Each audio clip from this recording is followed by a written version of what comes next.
Oh, we're super out of focus. There we are. Welcome. This is our Sister Wives recap, Season 7, Episode 8.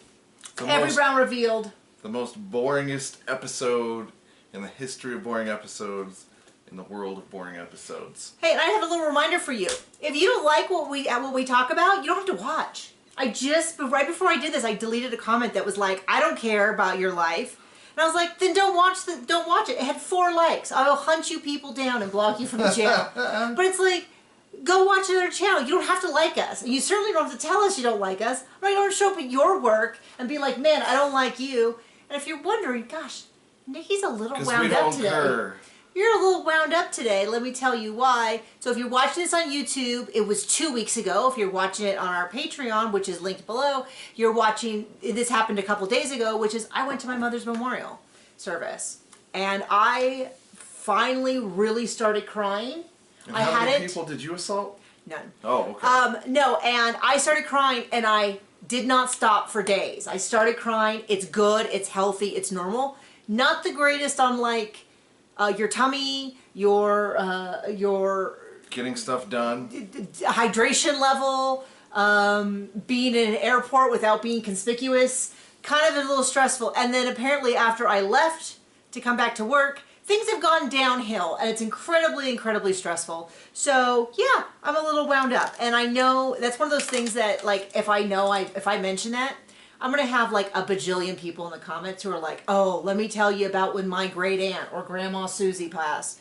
Exactly what you're thinking. Okay. So yeah, not in the best mood, but this show makes it even worse. No, no, it's definitely a filler episode. It's definitely where they thought, hey, we can do this together. It took us forever.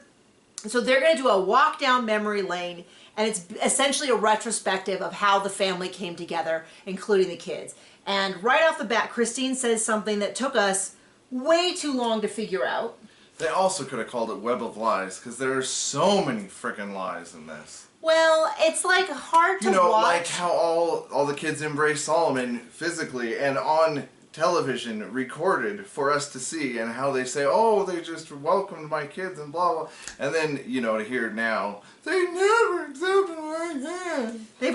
We've always felt on the outside, yeah. So it's a little schmaltzy to watch, and then be like in line of what we know about the current season. You're like, okay, so you are either fibbing every second of the day for seasons and seasons and seasons of the show, or you're liars now, or likely some kind of combination. Both. So at this point, Robin has been married for 4 years. Aspen, at the beginning, so they do this family scrapbook, and it took me far too long to figure out that the slideshow was clearly made by production. Like, duh. The slideshow, because they made it sound like we made a slideshow. Well, actually, Cody made it sound like he made a slideshow. He really did. He made it sound like he was there on his iMac with iVideo, making a little, and it's like, of course, and then I go, of course, and so embarrassing. Halfway through the episode, I was like, no, production made this. Because I was like, oh, where did he get all these clips? Production made it. Okay. So they go this whole big thing about how one is chronological and one is the order that people went into the family, and John and I were like, well, isn't that the same thing? But then I realized it's because I bet you Robin insisted that instead of having Robin's family clumped all at the end, that they're like that whole thing interspersed, even though they didn't know anyone during that time of the family. So before they have it, well, first of all, Robin explains to us what a slideshow is. In case you don't know. I mean, it was the weirdest thing, because she's like, so, because not everybody can look at the scrapbook at the same time, we're going to put them up on a screen so that everybody can see it at once. And I turned to John and I was like, did she just explain to us like we don't know what a slideshow is? Sometimes I know some of this is like them asking, can you explain why we're doing this slideshow? But sometimes I just feel like going, at any point did anybody go, you know what a slideshow is? We're doing that. And we're doing it in the backyard. We're doing it once again in Robin's backyard, because it's the only one that's like... Looks great, too. That looks great. It does look great. Before it happens, though, Aspen calls up Cody and says, I know why we're doing this. Robin's going to announce that she's pregnant. And Cody's like, what? What? No, no. Oh, goodness gracious. What are you talking about? And then he gets off the phone with her, and Aspen's like, I'm I'm sure she's pregnant. And Christine's like, yeah, I think so too. Right. And then Cody turns to the camera and goes, well, if she knew I was discussing her fertility, she'd be really mad, so I'm not going to say anything. And I'm like, I don't know that I've ever heard him say that about anyone else. They would feel bad if I discussed this. Like, certainly not when he was talking about his kids being, just pick an expletive that he used to describe them. Right. He certainly didn't worry then. And it also sort of reinforces that idea that there was a ton of stuff with Robin that was off limits. That I think the only thing the other wives ever said was off limits was specifically whether or not they were on birth control. So I guess this kind of falls into that, but I also want to point out that Mindy, the niece, who was later the nanny, showed up last episode. So that's interesting as well. I think Aspen is right. They did a big cutoff at the end, so we don't actually know. And I don't remember. I'm sure you'll probably tell me in the comments, but we'll see what happens next episode. I thought it was really super hokey the way they handled that at the end. Hokey? Stupid? Okay. So, gosh, I can't even say anything. Oh, so the slideshow is essentially a retrospective of their lives in order. My tummy's starting to hurt, so I might go a little bit faster than I normally would during this because... And it was a super long episode. Because all that stuff I was talking about is definitely affecting my tum-tum. Okay, so we start off with Cody and Mary. Cody, I think they said Cody's sister introduced them. She was shy, but what he loved about her was that she was a great listener, which I feel like is another way to say audience member. I fell in love with Mary because I could be the center of attention and she would just bask on me, which is very much true. And also she's, polygamous. Well, not what I'm trying to say. Also, she's willing to just lay down and be a doormat and let him walk all over her. Well, because at this point they haven't touched for years. Yeah. So they dated for 2 months, got engaged, got married 4 months later, knew each other for a total of 6 months. Then Christine knew of them. Jeez, total of 6 months. I know. That's like our timeline. I mean, yeah, but I only wanted you. That's fair. I mean, it does really seem... I didn't want to bag you and then go for more. Yeah, thank you. I appreciate that. So I think one of the things that's interesting is that the fact that he had such limited options, it really does feel like he's like, if you were going to pick, I'm going to use a different example. If someone was to say, hey, what food would you want for the rest of your life? You'd be like, I got to really think about this. Now, if they said you could have 3 or 4 or 5 things, you start getting a little more willy-nilly with your decisions. Yeah. And that's kind of how it feels like, is they're a little bit like, good enough to get the whole thing started. And the way this religion seems to be organized in polygamy is very much like it's the woman's problem to fix everything. So there you go. It's up to her. So they already knew Christine before they met Janelle. And Christine talks about how when Cody and Mary got married, they were the coolest couple in town. Everyone thought they were great. All of this. There you go. It was a small town. Robin then inserts what she thinks happens. Remember, Robin doesn't meet them for another 20 years, but Robin wants to then insert herself and say, I bet you all the guys thought he was super cool and all the girls thought he was great. And I thought, Robin, you weren't even there. Why don't we stick to the people who were actually present at that time? She can't have the cameras off her for that long. She might melt. So Janelle then talks about how it sounded like she said that she met Cody at Mary's wedding. What does kind of bother me with this retrospective... Well, she was at Mary's wedding, for sure. Yes, is that... And there is a picture of them at the wedding. Yeah. But they don't mention that she was married to Mary's brother at the time. She knew Mary. She said Mary used to call her at work and be like, I think I'm really in love with this guy. He's really great. Janelle says that when she saw him, it was like a bolt of lightning. It was like she had already known him. All of that kind of language, which I feel like later on Robin says, and it kind of feels a little bit like Robin's like, I also felt the bolt of lightning. I also felt like I had also known him from before. Like, it definitely kind of feels like everything that Cody has with one of the other wives. Robin's like, me too, that's me as well. But it does kind of bother me that they don't even mention that, yeah, Janelle knew Mary because she was married to Mary's brother. or even a thing like the fact that they go out of their way not to mention it. Yeah, right. Feels more suspicious than don't be suspicious. A little bit of that, like, you know, if she said, you know, I was married to my first husband, and I met Cody, and I thought he was cute. I thought it was cute, but, you know, I was married, so I didn't even think twice until, you know, 4 months after I was divorced and I ran into him. Something like that. Like, that would feel more normal, but that's not what happened. Yeah. And then they kind of... So half of his wives were divorced. Yes. I just put that together. Good job, John. I'm so quick. So then...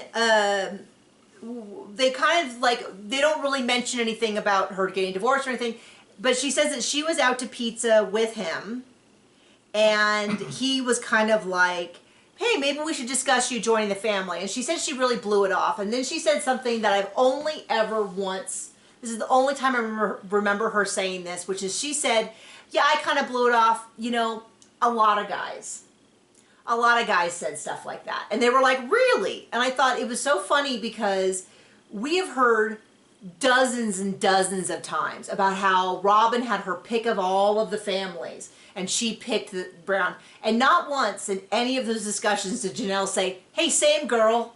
And then I and then I had a whole diatribe on Patreon that John eventually made me stop, about how beautiful Janelle is, and I'm not at all surprised that many of these families wanted her to join. Good with money and smart, like good with money. Well, smart-ish. I mean, if you she's smarter. If you give her a pass on Cody. Well, she's certainly the genius of the family. Yeah. Head and tails above Cody for sure. Works hard, easygoing. I mean, I have read hundreds of thousands of comments about sister wives, and I would say that she is by far the favorite sister wife. It's not a slam on any of the other ones except Robin, but they all have fans, and most people are like, oh, I love Janelle, and then Christine, and then Mary, and then that's it. And so they have this whole thing. So it does not surprise me that Janelle, and then they like showed Janelle with Cody, and she was so cute. She looks so young though. Anyway, and I was like, we don't talk about how great Janelle is. Enough. I mean, we do. I feel like we do, but I feel like the general fandom always kind of like doesn't. So there we go. Okay. So then Janelle joined the family, and then let's see, Christine came into the family, and they said it kind of brought balance to the family. You know, when one of them was out with Cody, the other two could hang out. Like, there was always sort of, no one was kind of left out. There was a tiebreaker. They've always said that Christine was very upbeat, and a lot of people don't like her because she's so, like, high energy. But it sounds like in that household, that was exactly what they needed. They really needed someone to, like, be like, hey, everyone, are we in a good mood? Let's get over this. So it sounds like she was perfect for that. She talks once again about how at the time they were living in Wyoming, and every time they went to Utah, Christine was a shameless flirt with Cody, and she'd bat her eyes and all of that. And they were talking about how beautiful it was to come into the family. And Mary has a genuine tear in the corner of her eye. Like meltdown. What? Isn't that the part she's like, that? Well, I didn't think she was crying that hard. She might have tried to cover herself when she did. But a genuine tear. Whole face goes red, everything, as opposed to anything Robin does. But I thought, like, you know, how sweet it was. Then they start running through the kids. Logan, natural leader. Dad traveled a lot. The mothers worked. Logan took a lot onto his shoulders. And they were worried so much that he took on too much. He talks to the camera about how he did take on a lot, but he wouldn't change it for anything. Next up was Aspen. Christine talks about how Aspen was essentially a nanny. The last year that she was at home, she kept the house cleaner than Christine. I mean, we're sort of watching this going, ugh.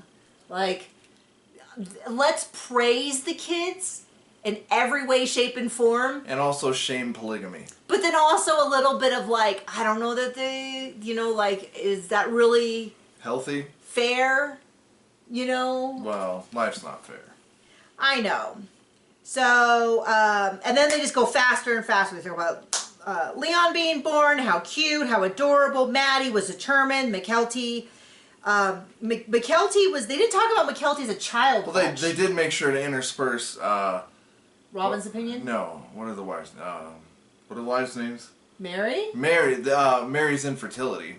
Yeah, they mentioned Mary's infertility a lot. So that was super fun. I'm also really shocked you forgot Mary's name. Just one of those days. Yeah, John did not sleep well, and then I've been asking him, I don't know, 1,000 times today if he was okay.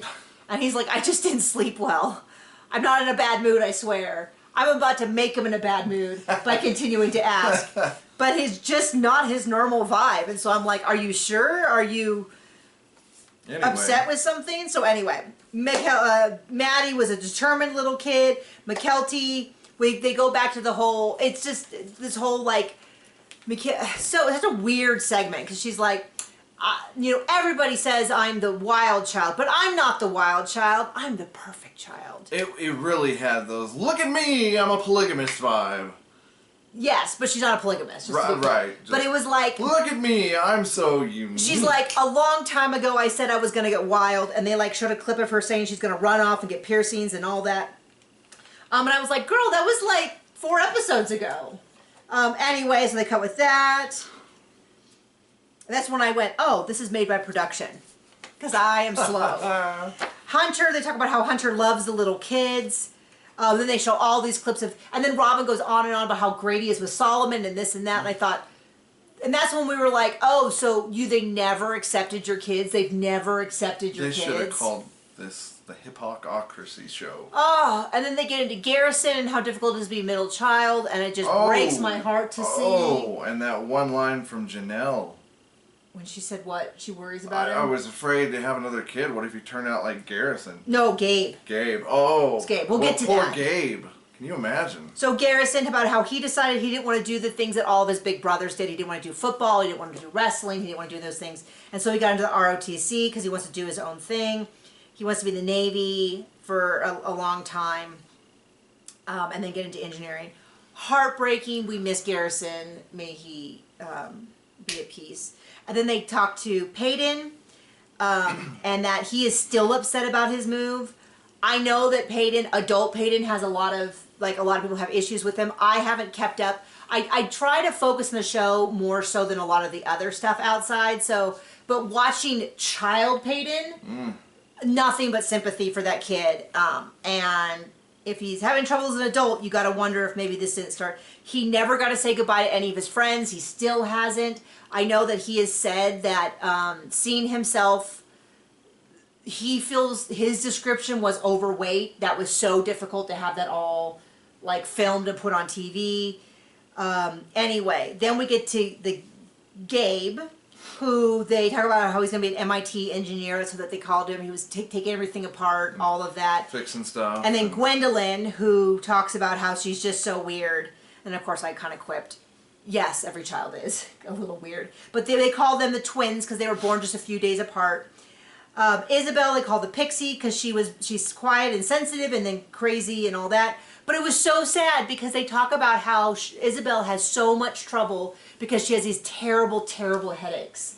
And I was like, I bet that was her scoliosis. I bet you that was. Yeah, it had to be. Well, we Googled, and I said, does scoliosis cause headaches? And they explained how, yes, because the spine is being deformed, and it's pulling on the muscles and giving these tension headaches. So it probably was one of the early signs. I remember them testing us for scoliosis in school. Do you remember that? No. At Eastside Christian?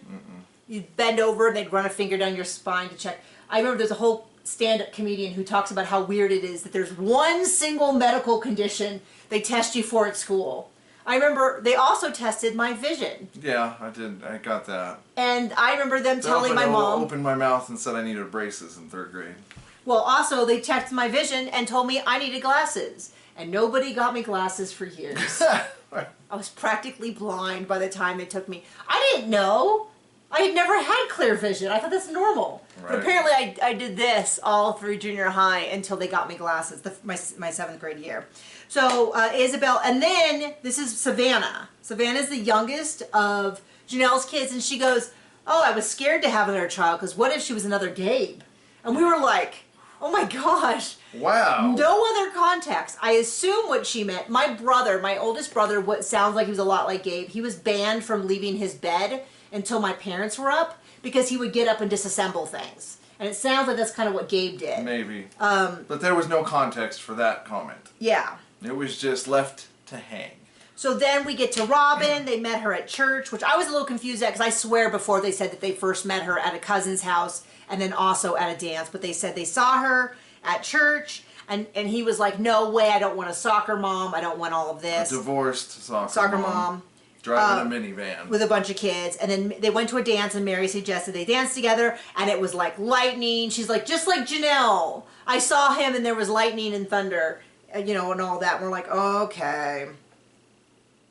And then Mary's like, I handled it okay, and Christine's like, I didn't handle it well at all. Okay, well, we can get into all that whole thing. Mary, I think she thought she was getting an ally. She handpicked this girl. She kind of buddied up to her. She figured she now had an ally, and Christine knew that he was finally really in love. Mm-hmm. Okay, so then we talk about Dayton being a happy baby, Aurora being busy, and Brianna. And then they describe how Aurora joined the family seamlessly, how close she is with Mary, how it seemed like she had just always been there. And once again, we're like, oh, so the kids never fit in. They never did. Okay. And then Brianna was the youngest. She was the youngest girl. They did this whole thing where she's like, I'm your youngest. And you can hear Robin off screen go, you're not my youngest anymore. And she goes, I'm my youngest girl. And then someone says, for now. And then they all laugh. And then... You know, and I'm like, I think when they filmed that, Robin already knew. Sounded like it. That's kind of what I took it to mean. And then they show Truly. We see Truly be born. Birth. Again. Birth is a beautiful, natural thing. That I don't ever want to see. I don't need to watch anybody else's. I want to hear that you're safe, the baby's safe. I just don't need to be there for it. And there was a lot of baby. And then they talk about going public, fall 2010. They went an announcement. And then we see Solomon being born. And I'm like taking notes, and I look up and I'm like, ah! Once again, slimy baby. Glad he was safe. The move in 2013. And the first move to Vegas, and then the move in 2013. Christine says, I'll go on a cruise if you want to work on our relationship. Mary says, okay. Cody says, well, I'll go on a cruise if Mary and Janelle work on a relationship. And Janelle does not answer, and in fact, she grimaces. And then at the very end, they go, okay, we have one more thing at the big slideshow. One more thing. Awful bold of him to ask his two wives to make up when he won't even make up with one of them. Well, he doesn't think about what he needs to do. So then they're like, Robin has an announcement, and Robin goes, I have a phone call, and runs off, which was just ridiculous. And when they ask her in an interview, she's like, well, sometimes you just need to take an important phone call. And I'm like, what? What does that mean? What is going on? And that was the episode. Yep. I assume we'll find out about the baby. We know a baby's coming. I just don't know quite when. I'm pretty sure that was the announcement, and they gave it like a cliffhanger, maybe, so we'd be, I don't know, interested? I don't know.